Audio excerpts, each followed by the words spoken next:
Hello বন্ধুরা, welcome back to my channel. আমি আবারও চলে এসেছি একটি নতুন একদম ভিডিও নিয়ে তোমাদের সঙ্গে। তোমরা সবাই কেমন আছো? এই প্রচণ্ড গরমে আমরাও মোটামুটি ভালোই আছি, খুব একটা ভালো না হলেও চলে যাচ্ছে। আজকের ব্লগটা একটু ভিন্নভাবে শুরু করছি। সকালে রান্নাবান্না আমি একদম শেষ করে ফেলেছি, কিন্তু দুঃখের বিষয় হলো রান্না শুরু থেকে কিছুই তোমাদের সাথে শেয়ার করতে পারিনি। তাই আজকের ভিডিওটা শুরু করছি 12:30টার দিক থেকে। যাই হোক, আজকে এরপর থেকে কি করছি না করছি সব কিছুই শেয়ার করব এই ভিডিওতে। তাই পুরো ব্লগটা দেখতে ভুলো না, আর যদি ভালো লাগে তাহলে একটা লাইক, কমেন্ট আর সাবস্ক্রাইব করতে ভুলো না। চলো তাহলে শুরু করি আজকের ব্লগ। তো এখন ঘড়িতে বাজে ঠিক দুপুর 12:30টার মতো, আর আমার আজকে সব রান্নাবান্না একদম কমপ্লিট হয়ে গেছে। রান্না শেষ করার পরই আমি রান্নাঘরটা ভালো করে পরিষ্কার করে মুছে ফেলেছি। সাথে সাথে ঘরের ভেতর, বারান্দা আর যেসব জিনিসপত্র এলোমেলো ছিল সেগুলোও গুছিয়ে নিয়েছি, আর ধুলোবালি ঝেড়ে পরিষ্কার করে নিয়েছি। রান্নার পর বাসনপত্রগুলো তাড়াতাড়ি মেজে নিয়েছি। এই গরমে যদি দেরি করে বাসন মাজা হয় তাহলে মাথায় একদম রোদের ঝাঁঝ লেগে যায়, আর আমাদের কলতলাটা একদম রোদের মাঝখানে। তাই সকাল সকালই সব কাজ সেরে ফেলি।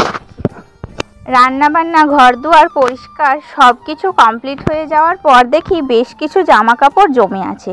সকাল থেকে এত ব্যস্ত ছিলাম যে জামা কাপড়গুলো ধোয়ার সুযোগ হয়নি। ভাবলাম এই যে এত সুন্দর রোদ উঠেছে, এখন যদি জামা কাপড়গুলো পরিষ্কার করে কেচে দিই তাহলে বিকেলের মধ্যে বেশিরভাগ জামাই শুকিয়ে যাবে।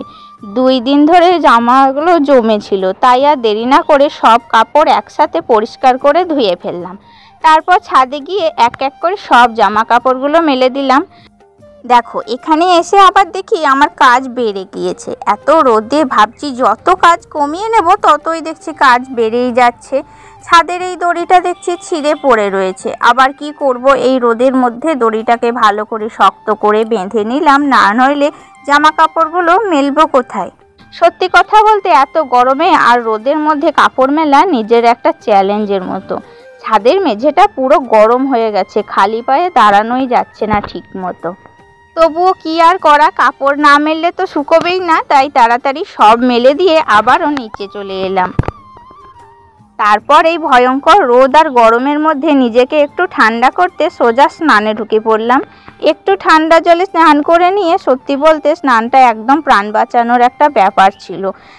স্নান টান করার পর ছাদের ওপর এত সুন্দর সুন্দর ফুল ফুটেছিল, নিজেকে আর সামলাতে পারলাম না। তাই কিছু ফুল তুলে নিয়ে ছাদের উপরে যে তুলসী মন্দিরটা ছিল সেই মন্দিরে একটু ফুল দিয়ে সাজিয়ে নিলাম, আর তুলসী তলায় একটু জল দিয়ে মন্দিরটাকে ভালো করে ধুয়ে নিলাম। স্নান করে একদম ফ্রেশ হয়ে নিচে এসে একটু সিঁদুর পরলাম, চুলটা একটু গুছিয়ে নিলাম। তারপর চলে গেলাম ঠাকুর ঘরে, আর ঠাকুর ঘরে গিয়ে আবারও ঠাকুর ঘরে একটু ধূপবাতি জ্বেলে ফুল দিয়ে নিচে তলাটাও ভালো করে পুজো করে নিলাম। সকালের দিকে করেছি, কিন্তু সকালের দিকে করার পরেও ছাদের ফুলগুলো দেখে ওই যে বললাম নিজেকে আটকাতে পারলাম না। তাই ভাবলাম ফুলগুলো দিয়ে আর একটু ঠাকুরকে সাজিয়ে দিই সুন্দর করে। ঠাকুর ঘরটা সাজানো থাকলে নিজের মনটাও সাজানো থাকে, সংসারের প্রতিটা কাজই গোছানো হয়ে থাকে। তারপর আবার গেলাম উপরে। তো যাই হোক, নিচে এসে খাওয়া দাওয়া আর বাকি ছোটোখাটো কাজগুলোও শেষ করে ফেলেছি। এখন তো দুপুর, সাধারণত এই সময়টা একটু রেস্ট নেওয়ার কথা, কিন্তু আজ আর সেটা সম্ভব হচ্ছে না। হাতের ছিল বেশ কিছু কাজ জমে, তাই ভাবলাম রেস্ট বাদ দিয়ে আগে কাজগুলো সেরে নিই। দিনটা যেমনই হোক, কাজ তো থেমে থাকে না, তাই একটু একটু করে গুছিয়ে নিচ্ছি সব। তারপর দেখো, যেসব জামা কাপড় শুকিয়ে গিয়েছিল সেগুলো আমি আগেই ছাদ থেকে নামিয়ে নিয়ে এসেছি। এক এক করে সব জামা কাপড় গুছিয়ে রেখে দিলাম আলমারিতে। তারপর সব কাজ আজকের মতো ঠিকঠাক হয়ে গেল। এরপর বিছানার বেড কভারটা একটু পরিষ্কার করে ঝেড়ে নতুন করে পেতে দিলাম, যেন ঘরটা আরও গোছানো আর ফ্রেশ লাগে। আসলে ঘর দুয়ার পরিষ্কার থাকলে নিজের মনটাও একদম হালকা লাগতে শুরু করে। সকাল থেকে দুপুর পর্যন্ত যে এত কাজের চাপ ছিল, এখন মনে হচ্ছে বেশ অনেকটা কাজ শেষ হলো, এক ধরনের তৃপ্তি কাজ করছে।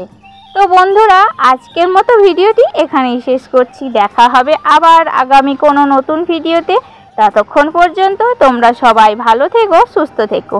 আর এই গরমে অবশ্যই নিজেদের যত্ন নিও, কারণ নিজের যত্ন না নিলে এই রোদে খুব সহজেই অসুস্থ পড়ে যাবে। ভালোবাসা রইল তোমাদের সকলের জন্য।